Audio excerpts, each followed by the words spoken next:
Boker Tov. Nous allons évoquer les parachiotes que nous lisons ce Shabbat, Matot et Massé, plus particulièrement celle de Massé.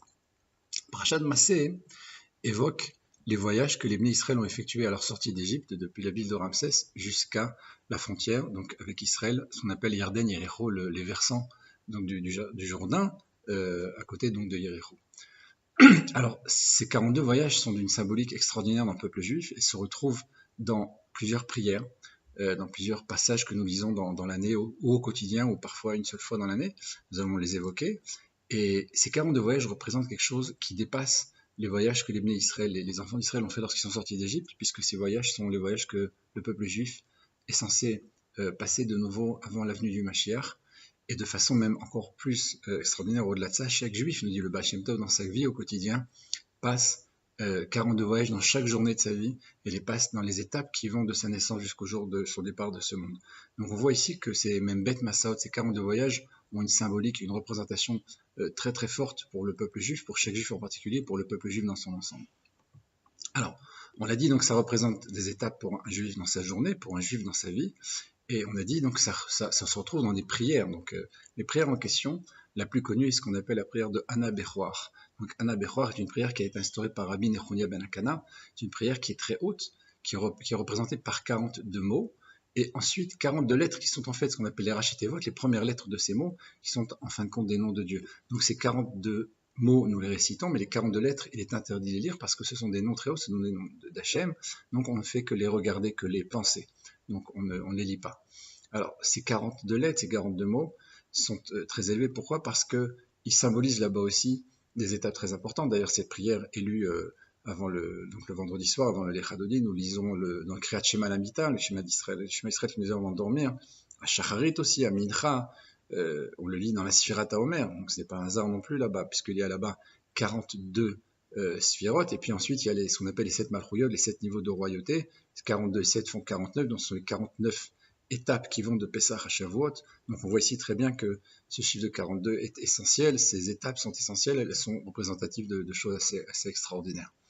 Alors, au niveau d'Anna Bechouar, donc nous venons de le dire, nous avons ici des étapes qui vont donc depuis la sortie d'Égypte jusqu'à l'entrée en Israël. Ça se retrouve aussi dans le Kaddish. Le Kaddish, nous dit le Hari Akadosh, 7 fois la lettre Vav. La lettre Vav a une valeur numérique de 6. Cette fois 6 donc font 42, c'est Veishtabach, Veitpaer, Veitromain, Veitnasé, Veitadam, Veitale, Veitalal. Donc nous avons ici 7 mots qui correspondent, encore une fois, puisque les mots commencent avec la lettre Vav qui représente 6 en valeur numérique, donc encore une fois un 42. Pourquoi tout cela? Parce que ces prières sont appelées des prières qui permettent une élévation d'un monde à un autre. La prière, la tfila elle-même est composée d'étapes, est composée de parties différentes qui représentent ensuite un michlol, une entité totale, puisque la prière commence avec Matovu au monde de Asiya, puis s'élève de monde en monde, de Yetzira, Bria et Atzilut, donc on s'élève comme ça jusqu'à la Hamida, jusqu'au Shemona Esrei dans l'Atzilut. Ces étapes-là, on les passe donc avec des chalot, avec des palais, des palais célestes et des mondes dans lesquels on va évoluer d'étape en étape, de prière en prière.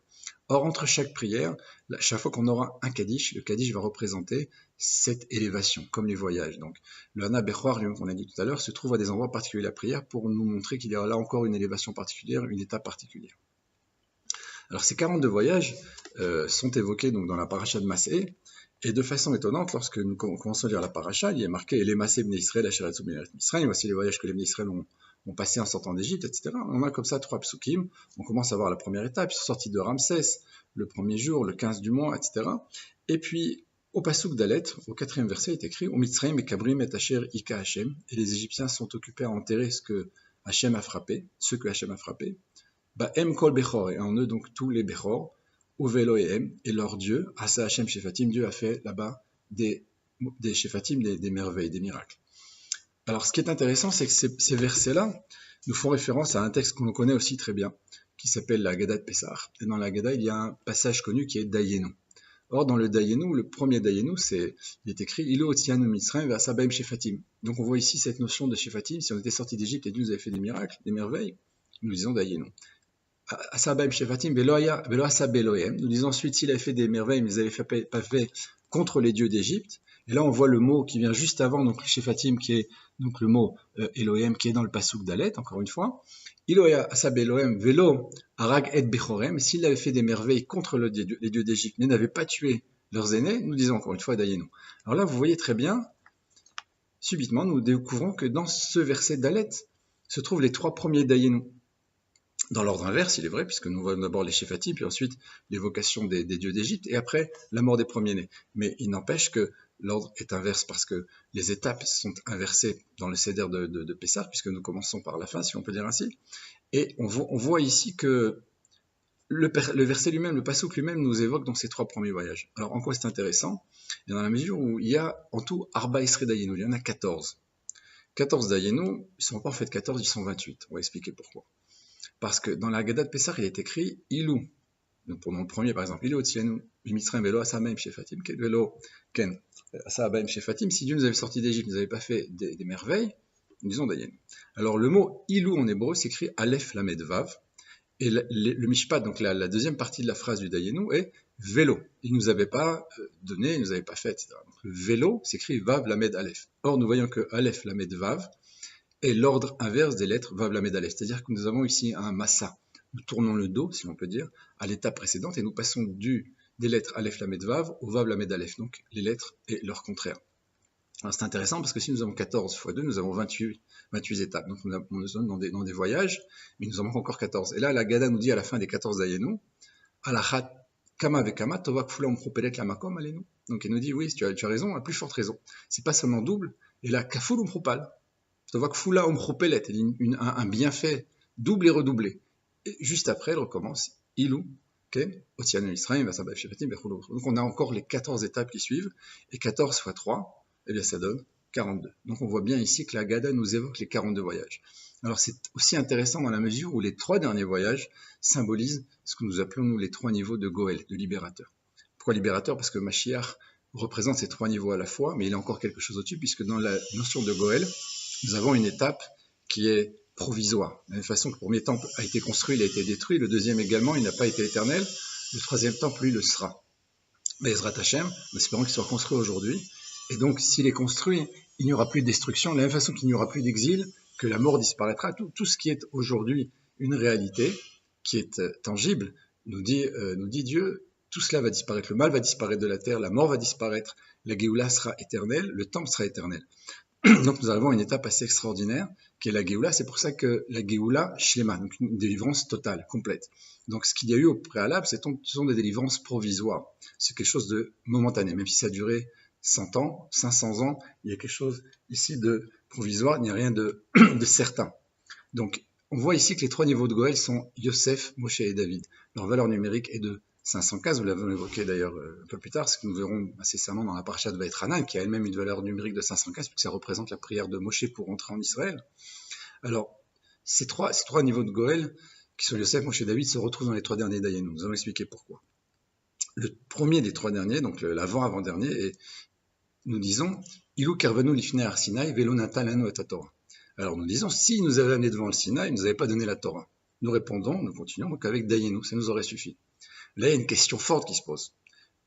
Les Chachamim, les sages nous disent, quand Dieu a créé le monde, le premier mot de la Torah est une évocation de cette certitude, de cette obligation de Dieu pour le peuple juif en disant, Bereshit, les sages nous disent, Bet Reshit. C'est quoi le commencement? C'est 2 commencements. C'est quoi 2 commencements? Cette lettre Bet, qui a une valeur numérique de 2, Bet Reshit, donc 2 commencements, sont Israël et la Torah. C'est-à-dire que Dieu a créé le monde pour le peuple juif et pour la Torah. Donc au moment de cette arrivée du peuple juif devant le Har Sinaï, le 6 Sivan, lorsque Dieu va donner la Torah, nous disons, si tu nous avais amené devant le Har Sinaï, mais tu ne nous avais pas donné la Torah, ça nous aurait suffi. C'était bien. On est content comme ça. Mais là, on a un grand problème. Dieu a créé le monde pour la Torah, pour le peuple juif. Tu arrives à cette étape et tu dis, bon, mais si tu la donnes pas, c'est pas grave. On a un souci énorme ici. Alors, au-delà de ça, on voit que Dieu a fait sortir le peuple juif avec des miracles extraordinaires. Il y a eu là-bas une guerre incroyable qui est menée par Dieu contre l'Égypte. Et les Juifs sortent de là-bas avec une force impressionnante, avec une puissance qui fait trembler toutes les nations. Et ils arrivent devant le Har Sinaï et on nous dit, écoute, si on ne reçoit pas la Torah, c'est pas grave. Alors en fait, ce qu'il faut essayer de comprendre, c'est ce que nous dit la phrase en question, en nous disant, si tu nous avais amené devant le Har Sinaï, tu avais le Kervenu Lifnei Har Sinaï, Velo natalem ta Torah, si nous amené physiquement devant l'Arsinaï et pas donné la Torah, ça nous aurait suffi. Alors en fait, ce qu'il faut comprendre, c'est que cette proximité n'est pas une proximité dans l'espace, c'est une proximité dans le temps. Et quand on dit rapprocher, c'est pas rapprocher physiquement, mais rapprocher par le passé. On va expliquer pourquoi. Il est écrit que les sages nous disent, il est écrit que les Avot, nos pères, donc Abraham, Isaac et Yaakov, ont accompli toute la Torah avant qu'elle ait été donnée. Alors il y a plusieurs exemples. Il y a Abraham qui fait cuire des galettes. On nous dit c'est Matzot qui fait cuire. Ces Matzot sont celles de Pessah. Mais Pessah, c'est la sortie d'Égypte. Et les Israéliens ne sont pas encore entrés en Égypte. Donc cette notion de Pessah existe de tout temps. Cette lumière de ce jour particulier, cette force-là existe depuis bien avant la sortie d'Égypte, bien avant l'entrée en Égypte. Alors, il y a aussi des exemples qui nous donnent les sages, par exemple par rapport à Yaakov, qui mettait les tefilines, on dit avec des brindilles tous les jours, de Yosef qui arrive, justement, on parle maintenant de Yosef qui arrive devant son père et qui lui dit, mais qui sont ces enfants, comment tu les annonces? Alors il dit, mais pas d'inquiétude, Osnat est ma femme, devant Dieu, il lui montre donc le shtar, regarde, on a des fiançailles, on a un acte de mariage, mais fiançailles et mariage, ce sont des obligations de la Torah. La Torah n'a pas encore été donnée. Donc on voit très bien ici qu'avant Matan Torah, avant le don de la Torah, les Avot Akdoshim, Avraham, Yitzhak, Yaakov et donc les Shvatim, les tribus, bien entendu y compris Yosef, qui est Yosef Hatzadik, ont accompli toute cette Torah. Alors, si on lit maintenant en hébreu, Kervanu Lifnei Arsinaï, il nous avait rapprochés, non pas physiquement, mais rapprochés à lui, spirituellement, dans le temps. Lifnei Arsinaï, bien avant le Arsinaï, pas physiquement devant le Arsinaï, mais avant le Arsinaï, alors ça nous aurait suffi. Ça veut dire qu'on a reçu une Torah qui est existante, qui est complète, parce que les Avot l'ont accompli totalement, les 613 000 autres, et Yosef également. Donc on aurait pu avoir une transmission de père en fils, une Kabbalah, si on peut dire comme ça, une transmission de génération en génération de la Torah dans son intégralité, par l'intermédiaire des hommes saints qui étaient les Avot, qui étaient Avraham, Isaac, Yaakov, et Yosef, etc. Alors ça veut dire que ce qu'on dit ici, si tu nous avais pas donné la Torah telle qu'on la connaît, nous, au Har Sinaï, ça nous aurait suffi. C'est ça qu'on dit en vérité, et c'est pour ça qu'on dit Dayenu, ça nous aurait suffi. Donc ça signifie que Yosef, qui est présent là-bas, mais qui n'est pas ce qu'on appelle Neshama, Begouf, une âme dans un corps, parce qu'il a déjà quitté ce monde, ses ossements sont ici, il se trouve dans un Aaron, en direction de Canaan, pour l'enterrer à Shrem. Donc il est là-bas devant leur Sinaï, mais ne reçoit pas la Torah physiquement, ne reçoit pas la Torah que Dieu a décidé de toute façon de nous donner au Har Sinaï le 6 Sivan. Donc c'est ça le Dayenu, ça correspond à Yosef. Si on passe au Dayenu suivant, on dit Ilu natalanu et Torah, velo irnisanu l'Eret Israël. Nous avons ici le oui et le non, comme on l'a dit tout à l'heure, donc une chose et son contraire, qui correspondent à Moshe Rabbeinu. Moshe Rabbeinu est celui qui nous donne la Torah, on l'appelle Torat Moshe, et c'est celui qui ne rentrera pas en Israël. Justement, ce fameux Vetranim qu'on a évoqué tout à l'heure, c'est 515 prières que Moshe a priées pour rentrer en Israël, et ne lui dit pas une de plus. Sinon, bon. Alors, Moshe ne peut pas rentrer en Israël à ce moment-là, il n'est pas encore le Mashiach, c'est pas le moment, c'est pas lui, c'est pas son moment.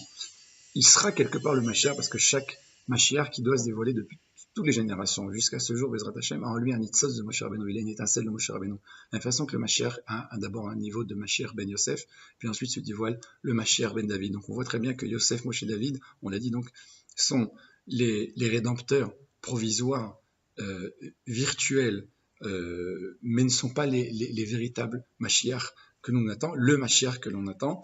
Ces étapes-là sont des étapes importantes parce qu'ils sont les pères du Mashiach, mais le Mashiach englobe en lui-même ces 3 degrés. Donc on a vu maintenant Yosef, on a vu Moshe, qu'est-ce qu'il en est David? Eh bien c'est le dernier Dayenu.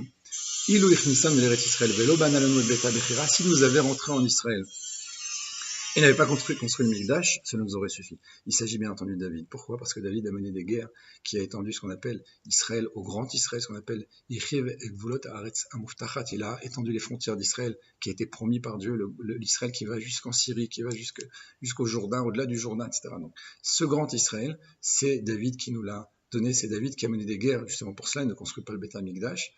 Et donc, Irnissan, Israël nous a rentré en Israël, Velo banal anu et Bet HaBechira, mais il ne nous a pas construit Bet HaMikdash parce que justement David ne peut pas construire le Mikdash. Dieu lui dit tu as trop de sang sur les mains, bien que c'est moi qui t'ai demandé de faire ces guerres, ton fils va le construire. Donc on voit ici encore une fois le oui et le non de David Améler. Les 3 sont ici écrits, c'est même plus en filigrane, si on regarde bien le texte maintenant à la lumière de ce qu'on va expliquer, c'est écrit pratiquement de façon officielle, de façon claire. Les 3 niveaux de libérateurs sont là. Alors en quoi c'est intéressant pour nous, comme on a évoqué au début de ce cours, nous avons dit que ça concerne toutes les générations et particulièrement la nôtre. Eh bien pour une raison très simple. Il y a ici 450 ans une révélation extraordinaire qui s'appelle la Torah du Hari, le Hari Akadosh. La Torah du Hari Akadosh n'est pas une Torah nouvelle, cette Torah a toujours existé. Mais il a reçu une révélation par Eliyahu Hanavi et par d'autres tzadikim d'une Torah qui est une Torah tellement incroyable, tellement puissante, qu'elle a conquis toutes les communautés, pratiquement toutes les communautés dans le peuple juif, et nos sidorim, nos livres de prière, et nos coutumes, et nos connaissances aujourd'hui, du monde des sphirotes et des mondes, etc., spirituels que nous connaissons, viennent de cette Torah du Hari. Cette Torah du Hari elle-même est issue de la Torah du Rabbi Shimon Bar Yochai. C'est un dévoilement du Zohar, une explication du Zohar, qui était quelque chose de très fermé avant. Vient ensuite le Baal Shem Tov qui va lui-même expliquer cette Torah du Hari, puis ensuite l'Admor Hazaken pour Chabad, il y a d'autres shittot chassidiques, d'autres mondes, d'autres écoles de pensée, donc par rapport à la Kabbalah, la Chassidut, au Moussar, etc., qui sont tous des Hanafim, donc des branches de cette Torah du Hari, qui est elle-même encore une fois la Torah du Rabbi Shimon Bar Yochai. Et tous ces dévoilements-là sont produits il y a 400-500 ans. Cette Torah est la Torah dont on parle ici, quand on dit « Ilou karvanu lifnei Har Sinaï », il nous a rapprochés du Har Sinaï, il nous avait pas donné la Torah. Donc on a eu droit à cette Torah qui était cachée, qui était réservée à quelques personnes et qui devient aujourd'hui quelque chose qui est étendu à toute l'humanité, si on peut dire, et bien entendu à tout le peuple juif. Alors ensuite, il y a l'entrée en Israël. Ça s'est produit il y a 70 ans.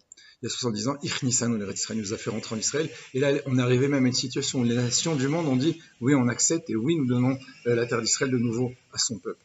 Alors, qu'est-ce qui nous manque? Il nous manque la 42e étape. Cette étape, c'est la construction du Beth Amikdash, ce qui signifie, en réalité, que ce que nous vivons aujourd'hui, c'est l'étape entre la 41e et la 42e, puisque la Torah, donc du sol, la Torah cachée, a été révélée et révélée chaque jour un peu plus. La terre d'Israël grandit, se développe, Baruch Hashem, et Yerushalayim est construit chaque jour un peu plus. Donc on est complètement dans la 41e étape, et là, on construit à chaque instant, depuis cette période-là, depuis cette entrée en Israël, depuis ce dévoilement de la Torah, et encore plus chaque jour. Donc, ces étapes continuent puisque la Torah se développe chaque jour un peu plus et Israël est construit chaque jour un peu plus. Nous nous rapprochons de cette situation, la construction du Beth Amikdash, qui signifie que nous sommes vraiment à l'aube de la délivrance par le Mashiach.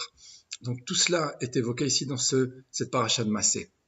Donc on voit qu'elle a une portée incroyable, on voit que ces 42 voyages ne sont pas historiques uniquement, c'est pas quelque chose qui s'est passé il y a 3300 ans, ça s'est produit ici il y a 70 ans, il y a 400 ans, et ça se produit à chaque instant. Nous sommes les acteurs de l'histoire, nous sommes à l'intérieur de la dernière étape, cette 42e étape qui va nous amener à la Géoula, à la délivrance véritable et complète.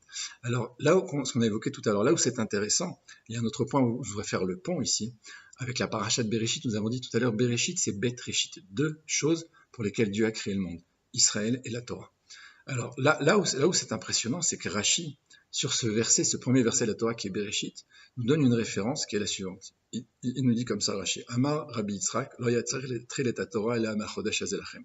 Rabbi Yitzhak dit, on aurait dû commencer la Torah par et ce mois-là, donc on parle ici du mois Nissan, le premier mois pour lequel le peuple juif va commencer à faire la sanctification de la lune, donc est le premier des mois de l'année, et ce jour, le Rosh Chodesh est le premier jour du mois. Donc ce sont toutes les lois qui correspondent donc ce qu'on appelle en français à l'année Oménie, le début donc l'apparition de la lune, donc le mois du mois juif, donc Rosh Chodesh, etc., le premier jour du mois, etc. Toutes ces lois, toutes ces notions-là sont importantes. Pourquoi? Parce que le peuple juif est comparé à la lune, et celui, nous dit les sages, qui va compter les jours de l'année et les détails donc du Rosh Chodesh et jusqu'au 15, etc., par rapport à la lune. Alors notre calendrier est lunaire, il est aussi un peu solaire, mais il est lunaire. On ne va pas ici entrer dans les détails techniques, que moi-même je ne maîtrise pas, parce que c'est des choses tellement larges et tellement importantes et scientifiques qu'il est assez difficile de maîtriser. Le Rambam explique ça de façon extraordinaire. Il faut, comme on dit, s'accrocher pour maîtriser bien ces lois. Ce sont des lois qui correspondent à des calculs astrologiques, astronomiques. Ce sont des choses assez hautes. Mais ce qui est important, c'est que ce sont des lois qui sont considérées dans la Torah comme premières.